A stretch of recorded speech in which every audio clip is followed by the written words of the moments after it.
বিসমিল্লাহির রহমানির রহিম। আসসালামু আলাইকুম। সোনিয়াস কিচেনে সবাইকে স্বাগতম জানাচ্ছি দুধে ভিজা শুকনো বাদাম সেমাই রেসিপিটি দেখার জন্য। আমরা রেগুলার যে সেমাই তৈরি করি তার থেকে একটু ভিন্নভাবে আজকের এই সেমাইটা তৈরি করব। আর এই সেমাই তৈরিতে বাদামের পরিমাণটা একটু বেশি ব্যবহার করেছি বলে আমি এর নাম দিয়েছি দুধে ভিজা শুকনো বাদাম সেমাই। চাইলে আসছে ঈদে অথবা মেহমানদারিতে খুবই কম সময়ে চট করে এই সেমাইটা তৈরি করে নিতে পারেন। অন্য যে কোনো সেমাইয়ের তুলনায় এই সেমাইটা খেতে একটু বেশি মজাদার।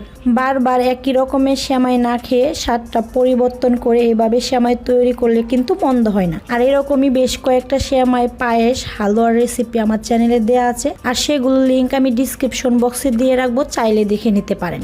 বেশি কথা না বাড়িয়ে চলুন তাহলে মূল রেসিপিতে যাওয়া যাক। চুলায় একটি প্যান বসিয়ে এতে দিয়ে দিচ্ছি 1 লিটার দুধ।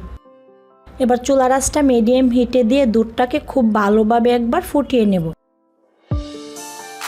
দুধটা যখন খুব ভালোভাবে ফুটে আসবে এই পর্যায়েতে দিয়ে দেব 1/3 কাপ পরিমাণ চিনি। তবে চিনিটা আপনারা আপনাদের স্বাদ অনুযায়ী কম বেশি করে নিতে পারেন। এর সাথে দিয়ে দিচ্ছি একটি তেজপাতা এরকমভাবে মাঝখান দিয়ে ছিঁড়ে 2 টুকরো করে। সেই সাথে দিয়ে দিচ্ছি 4টা এলাচ।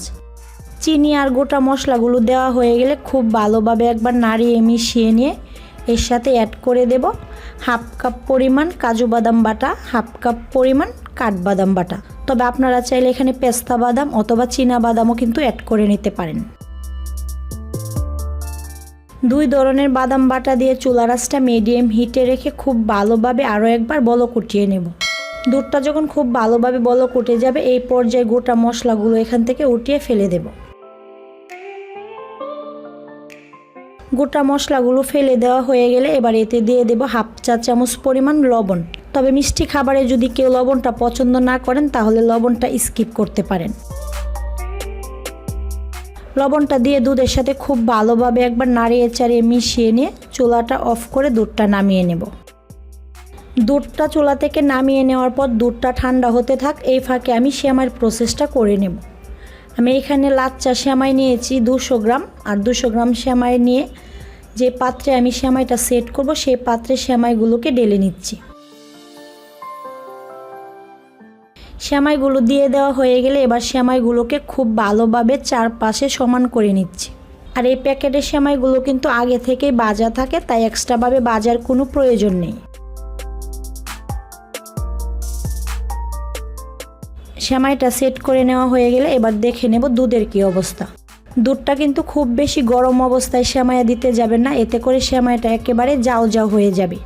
আবার খুব বেশি ঠান্ডাও করা যাবে না, এরকম হাতের একটা আঙ্গুল হালকা একটু সহ্য করতে পারবে এরকম গরম অবস্থাতেই দুধটা ব্যবহার করতে হবে।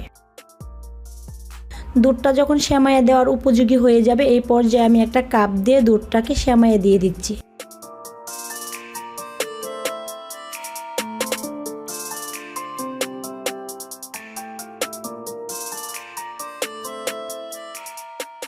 দুধ সেমাইয়ে দেওয়ার পর কোনো রকম নাড়ানাড়ি করার দরকার নেই, এমনিতেই কিন্তু সেমাই দুধটাকে খুব ভালোভাবে টেনে নেবে। যদিও এখন দুধের পরিমাণটা একটু বেশি দেখা যাচ্ছে, তবে প্রায় 10 মিনিট রেখে দেওয়ার পর কিন্তু দুধ আর সেমাই সমান সমান হয়ে যাবে।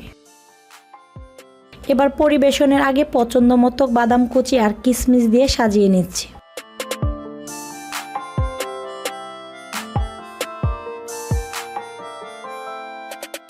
তো ভিউয়ার্স, দুধে ভিজা শুকনো বাদাম সেমাই তৈরি হয়ে গিয়েছে। আমাদের আজকের এই সেমাইটা দুধে ভিজা ঠিকই, তবে একেবারে পাতলাও হবে না আর একেবারে জড়জড়েও হবে না। আমাদের সেমাইটা কেমন হবে সেটা আমি আপনাদেরকে পরিবেশন করে দেখিয়ে দিচ্ছি। তো ভিউয়ার্স, কেমন লাগলো আমাদের আজকের রেসিপি? আশা করছি রেসিপিটা আপনাদের খুবই ভালো লেগেছে। আর যদি ভালো লেগে থাকে তাহলে একবার হলেও বাসায় রেসিপিটি ট্রাই করবেন। আর ট্রাই করার পর আপনাদের রেসিপিটা কেমন হয়েছে সেটা অবশ্যই কমেন্টস বক্সে কমেন্টস করে জানাতে বলবেন না। আজ তাহলে এখানেই বিদায় নিচ্ছি, দেখা হবে আবারও নতুন কোনো রেসিপিতে। সেই পর্যন্ত সবাই অনেক অনেক ভালো থাকবেন আর আমার জন্য দোয়া করবেন। আল্লাহ হাফেজ।